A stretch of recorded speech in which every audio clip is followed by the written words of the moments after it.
Om Swastiastu.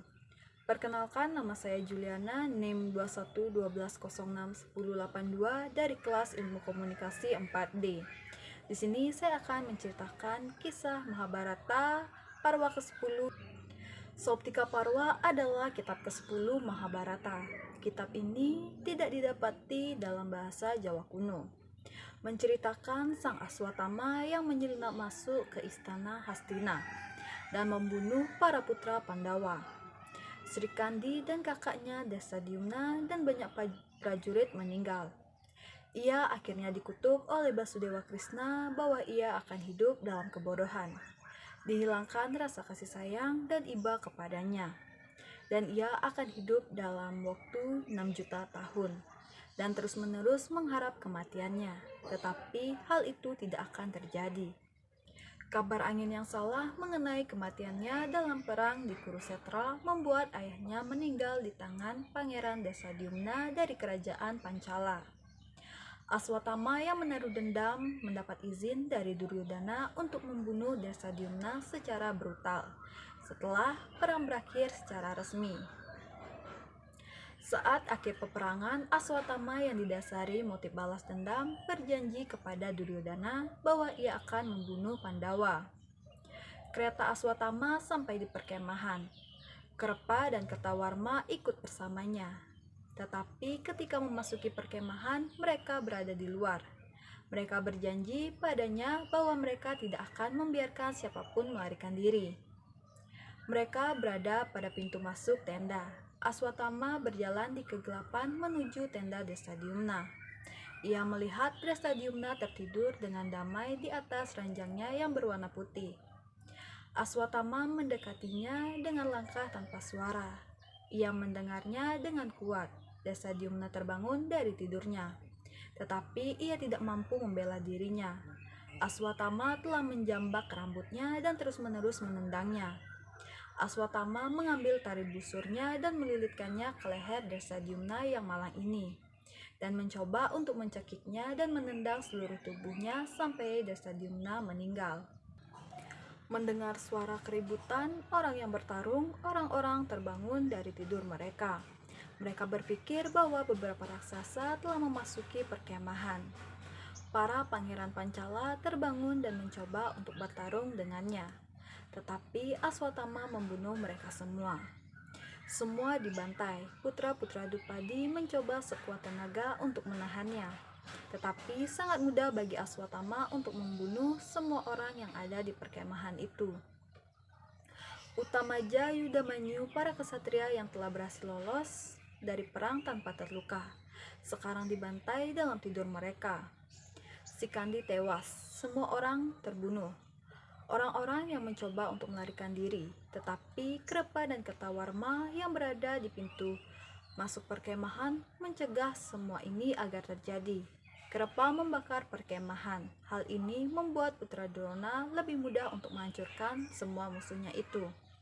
Kemah itu terbakar pada 3 tempat yang berbeda, dan acara Krepa yang agunglah yang bertanggung jawab atas semua kejadian ini.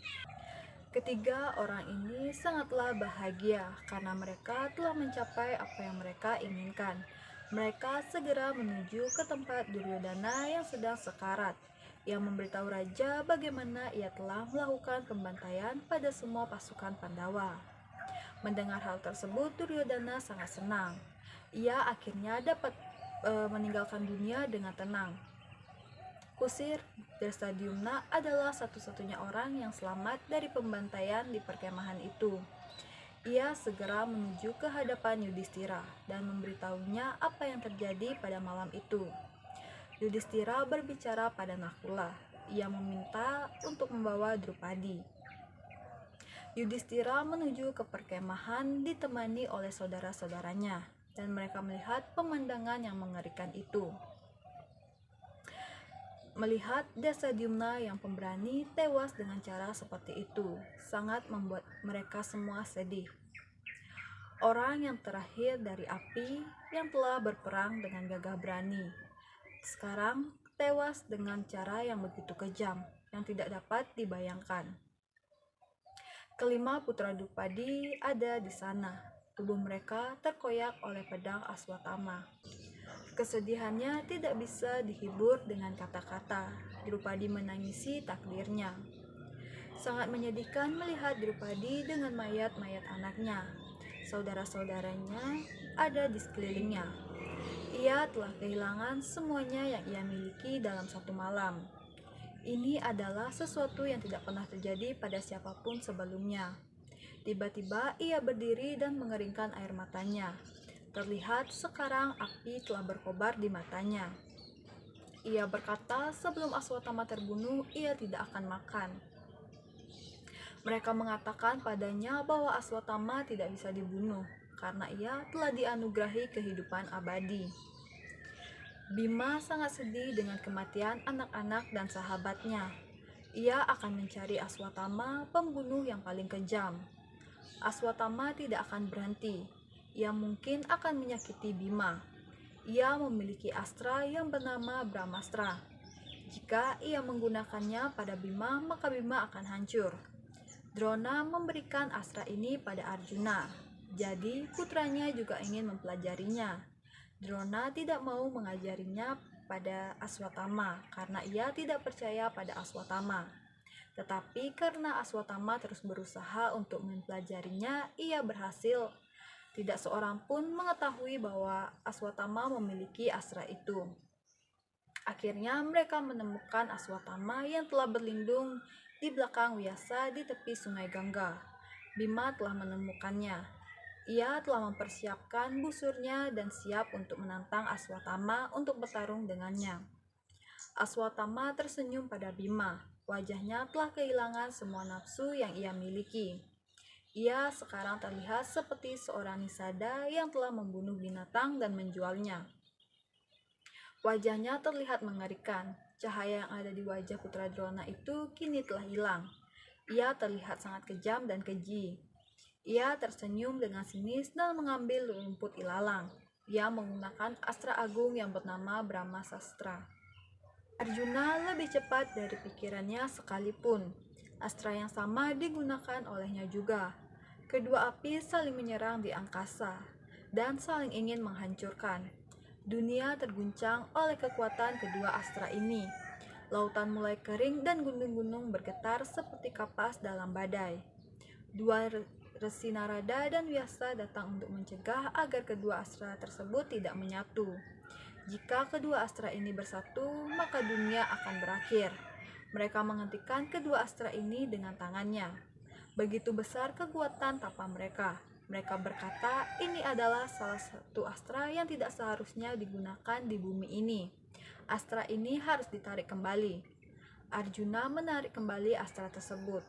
Tidaklah mudah untuk menarik kembali sebuah astra. Membutuhkan seseorang yang benar-benar sangat mahir dan disiplin. Dan Arjuna mampu menariknya. Tetapi Aswatama tidak mampu melakukannya. Ia tidak memiliki hati yang murni. Ia adalah pembunuh berdarah dingin. Astra tersebut tidak mau menurutinya. Krishna sangat marah pada Aswatama. Ia tidak pernah marah seperti itu sebelumnya. Ia berkata, Aswatama, kau adalah makhluk terendah yang pernah terlahir. Kau mengatakan bahwa kau harus membunuh putra Abhimanyu. Aku akan memberikan nyawa pada anak itu, dan kau akan melihatnya. Kau dikutuk untuk hidup selamanya. Kau akan berkelana di dunia ini sendiri tanpa ada yang menemani, tanpa kata-kata yang indah dari siapapun. Kau akan melihat anak tersebut memerintah setelah ia dinobatkan untuk mewarisi singgasana Paurawa. Ia akan memerintah dunia ini selama 60 tahun. Kau akan melihatnya. Aswatama disuruh untuk melepaskan permatanya. Ia meninggalkan tempat itu dan pergi sendiri mengelilingi dunia yang luas untuk hidup selamanya. Setelah mengambil permata pada kepala Aswatama, Bima segera menemui Drupadi. Dengan permata yang telah ia bawa di tangannya, ia memberikannya padanya. Krishna menceritakan apa yang telah terjadi. Drupadi sangat senang dan kesedihannya pun hilang karena pembunuh putra-putra dan saudara-saudaranya itu telah dihukum. Ia memberikan permata itu pada Yudhistira dan mengatakan bahwa permata itu hanya cocok bagi seorang raja dan bukan orang lain. Yudhistira mengambilnya untuk menyenangkan hati Drupadi. Selanjutnya ada tokoh dan penokohan. Yang pertama ada Aswatthama, yang merupakan orang yang jahat, licik, tamak, setia terhadap temannya yakni Duryodhana. Yang kedua ada Krishna, yang merupakan orang yang jujur, konsisten, adil, dan bijaksana. Yang ketiga ada Yudhistira, yang merupakan orang yang berperilaku adil, sabar, jujur, dan taat terhadap agama. Yang keempat ada Bima. Bima merupakan kesatria yang peduli terhadap keluarganya, gemar menolong, jujur, dan berbakti kepada orang tua.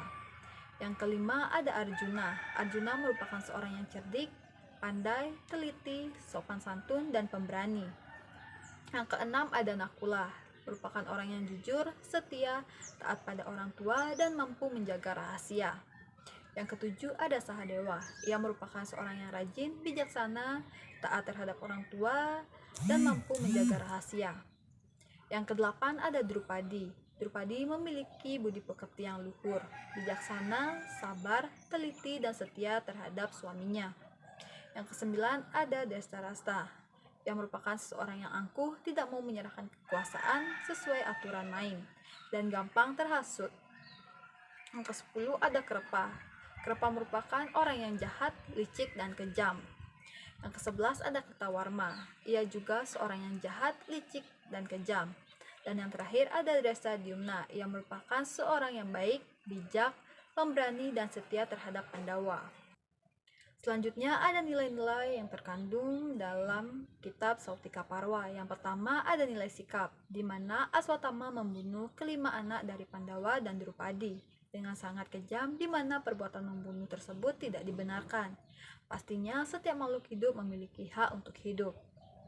Yang kedua ada nilai kemanusiaan, di mana pada saat Aswatthama, Krepa, dan Kertawarma di perkemahan, Krepa membakar kemah tersebut hingga mengakibatkan banyak orang meninggal.